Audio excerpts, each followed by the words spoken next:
Welcome to A Leader's Journey, the podcast for leaders who deeply believe there is a better way to lead and desire to create their unique journey towards becoming a legacy leader. I'm your host, Shannon Hammond. Over the last 20 years as a corporate leader and leadership performance coach, I've learned that many leaders believe there is a predefined path they have to follow and struggle leaning into their unique gifts that will create lasting impact and fulfillment. They end up feeling stuck, unhappy, and unfulfilled in the day-to-day of their role, and are challenged with why, since they have experienced success in their career and in life.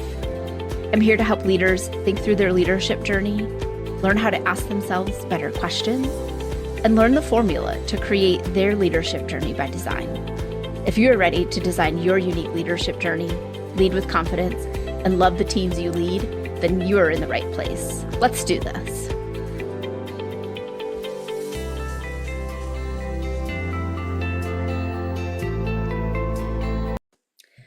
Hello, my friends and fellow leaders. I'm glad to have you back here with me this week on the podcast. And if this is your first time tuning in, welcome. I'm so happy that you are here. I know that your time is valuable, and I appreciate that you're spending some of it here with me today. As leaders, we have hard jobs.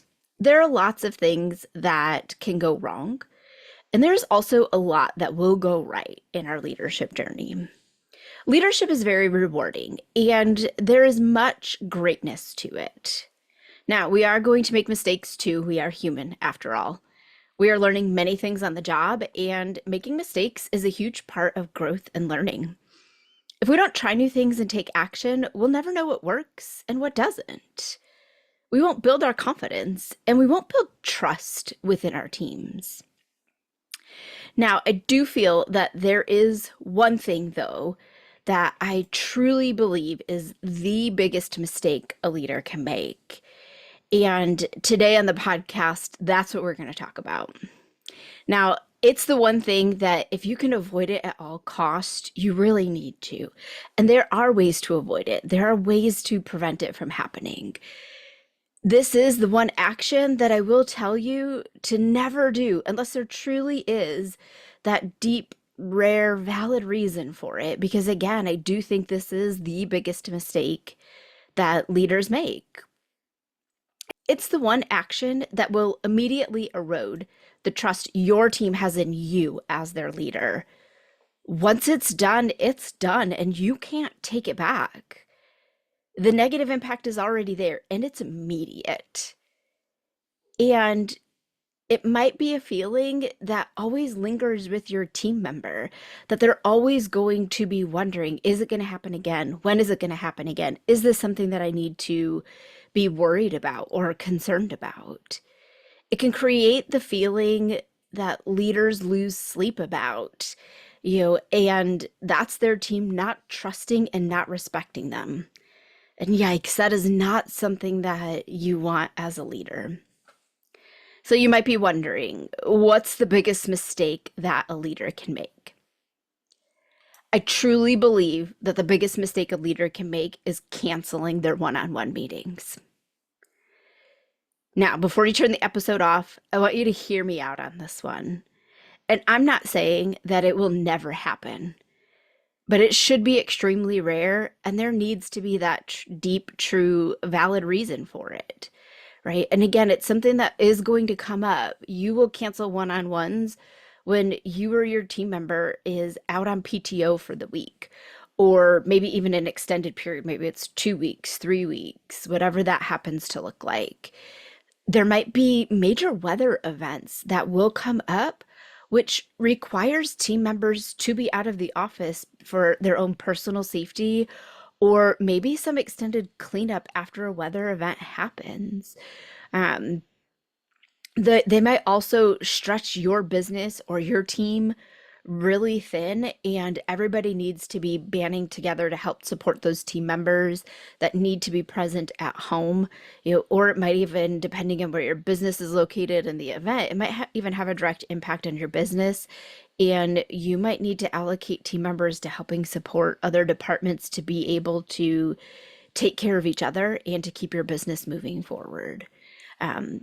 If you have shortened weeks, Like many will have a 3-day week during the week of Thanksgiving. You'll have that Thanksgiving day off here in the US and maybe the Friday after. And so you only have a 3-day work week and you're trying to crunch 5 days of work into that 3-day work week.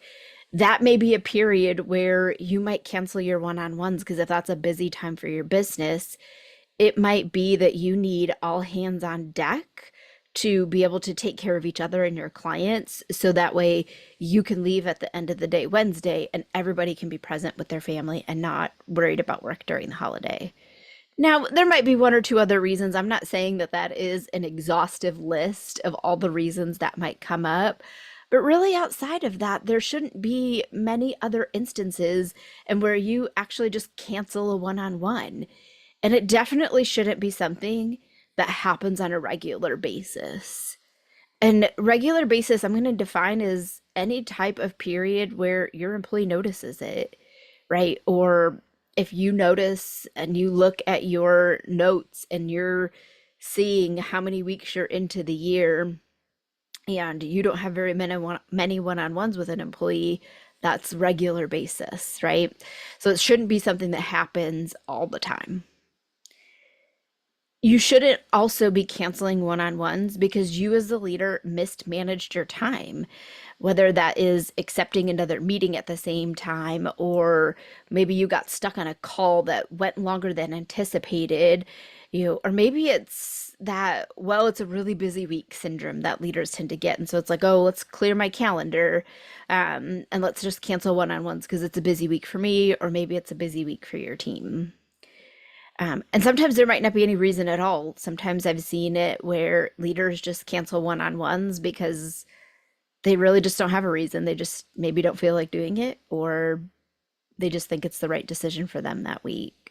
And that's not to say that you won't get stuck on calls. I have. And sometimes I've had to message my team to say, I'm going to be a few minutes late. But that's where I have buffer in my calendar to allow that to happen. And it very rarely happens that when it does come up, my team members know, oh, this is odd behavior. This is an anomaly. This is a once or twice a year type instance. And so they don't really put too much into it if I'm a couple minutes late for a one-on-one. When you cancel a one-on-one, the message that you are sending to your employee is that they are not the most important thing on your calendar for that day.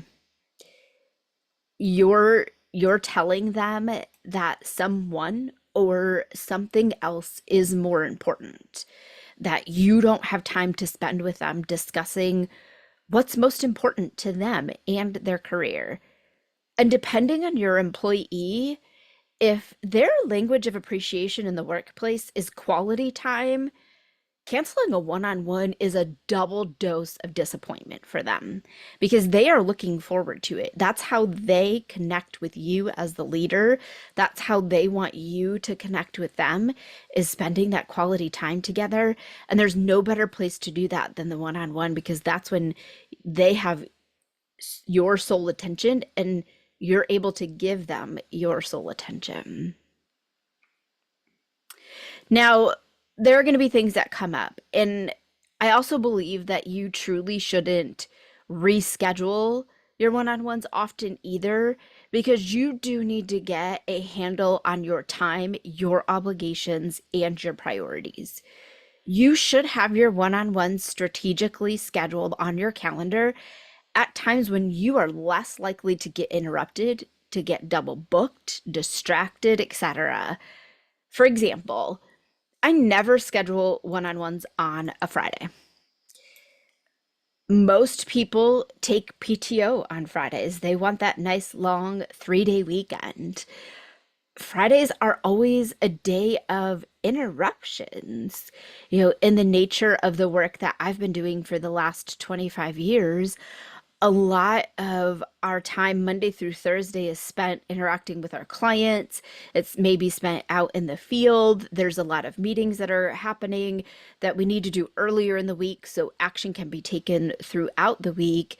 And Friday just tends to be an admin day for a lot of different roles in the organizations that I've worked with, which turns them into escalations. We used to have a joke many, many years ago that Friday was Fix It Friday because that's when everything would come in and everybody would be like, oh my God, I forgot about this. Or a client would call and say, I missed paying this employee, or I just found out that we hired this person and I need to get him a check right away. So there's always a lot of interruptions on Friday, which means that if I had one-on-ones scheduled that day, I'm going to be less likely to miss them, to be late, to need to constantly reschedule and move things around. So I never put one-on-ones on my calendar on Friday. And let's just be honest. Nobody likes a Friday meeting, myself included. I very rarely schedule any meetings on a Friday, and I most certainly try not to put my one-on-ones. Now, not going to say that throughout the course of a year that I will never have a one-on-one on Friday ever in my career. It's going to happen at some point. I might put one. It's very rare though, but just because I don't like Friday meetings. Friday is that day when I want to be able to get caught up on the things that I didn't get to, or I need to wrap things up so that way I can start my weekend with a clear head. And I don't want to put people in a position where we're having to have this really thought-provoking meeting on a Friday when I don't know what their week was like. Maybe they didn't have a really good week, and if you have their one-on-one on a Friday, you might not have a really good one-on-one. I like to schedule them earlier in the week. So I do most of my one-on-ones in the first part of my day, and I do them usually earlier in the week. Most of my one-on-ones are scheduled Tuesday, Wednesday, or Thursday. I do like to spread it out a little bit. It's very rare that I have some on Mondays, but sometimes I do have some check-ins with my team then. The only exception to that is I do sit and live in the East Coast, and I do have team members that report to me that are in the Pacific time zone. So theirs are in the early part of the afternoon for me. It's the earlier part of the day for them, but it is the earlier part of the afternoon for me. So I don't like to, I like to be able to get them done in the beginning part of my day because that's when I feel like I have set myself up for the most success and to be most present with my team members. Um, I have them placed on my calendar at times when I know I'm less likely to need to reschedule. And as you get to know what your normal rhythm and routine is as a leader, I encourage you to look for when do things most commonly come up and put your one-on-ones on your calendar around that. It is very, very rare that I have to reschedule. Usually, if I am, it's because maybe my team member has PTO that day, or I might have PTO that particular day, or there's a company meeting. I've had to move some around due to company meetings or regional meetings, which I don't get to decide the day and time of those. Those are told to us by the organization. And so I might have to move them around, or there might be a last minute training comes up and I can pivot some things within my schedule, but it's not on a regular basis. My team members know when their one-on-ones are every 2 weeks about the same time. And again, there are times when I do need to move some things around in my calendar, whether that's due to my schedule or their schedule, but it doesn't happen on a regular basis. I really do believe that getting a handle on your time as a leader is critical.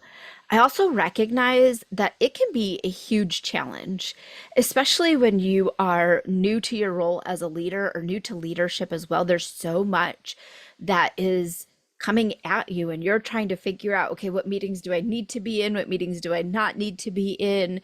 Is this a weekly, a bi-weekly, maybe a bi-monthly, a monthly? Like what is happening with all of these things? And so you're trying to get a handle on what is that normal cadence of meetings that you are going to need to participate in, but you don't get to decide necessarily the day and time.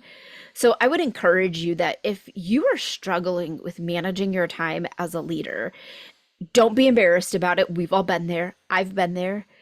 Even just as things have changed within my leadership, I may be in a period of time where I have a handle on it, and then there's something shifts, whether it's in my role, responsibilities, and now I'm struggling to manage my time.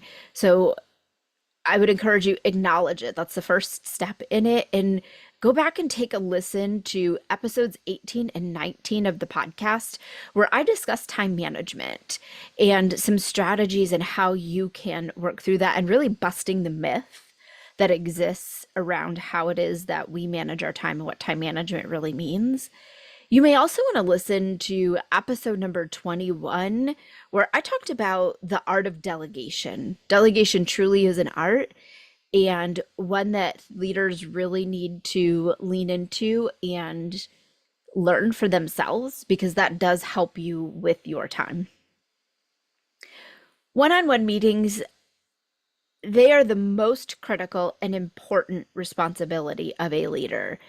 If you do nothing else, one-on-one meetings is what you need to do. It's what you need to master, because it's all about your team member. It's focused time with them to discuss what's most important to them, how they are really doing, their professional growth and development. It's time for you to get to know them as a person and for them to get to know you. And when you can really hone in on mastering that skill set, the conversation, how that looks in your calendar, it will take your leadership to the next level. It will help you level up, and it will help you build what you are trying to build to get to that place of a legacy leader.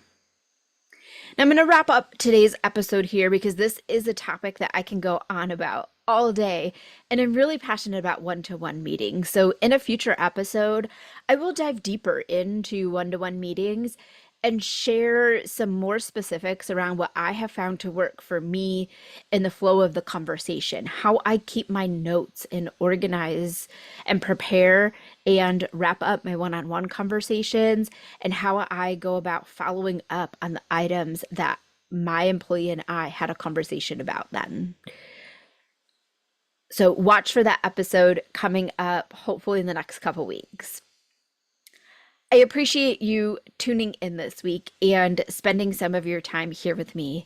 I hope that you found this episode valuable, and you see the value in keeping your one-on-one meetings on your calendar, not canceling, and rarely having to reschedule. Until next time, my fellow leaders, lead with confidence and show up every day as the leader you are striving to be.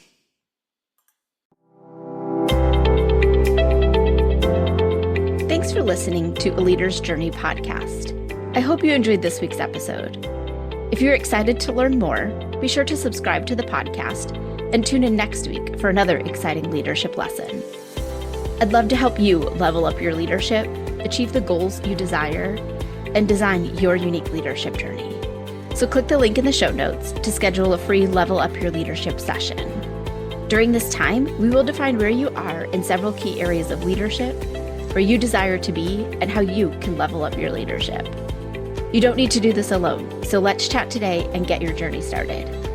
Don't forget to connect with me on LinkedIn or in the A Leader's Journey community on Facebook, and share this episode with another leader so we can all learn and grow together. That's all for this episode, and I'll see you next week. Until then, lead with confidence, show up every day as the leader you are striving to be, and make the decision today to level up your leadership this year.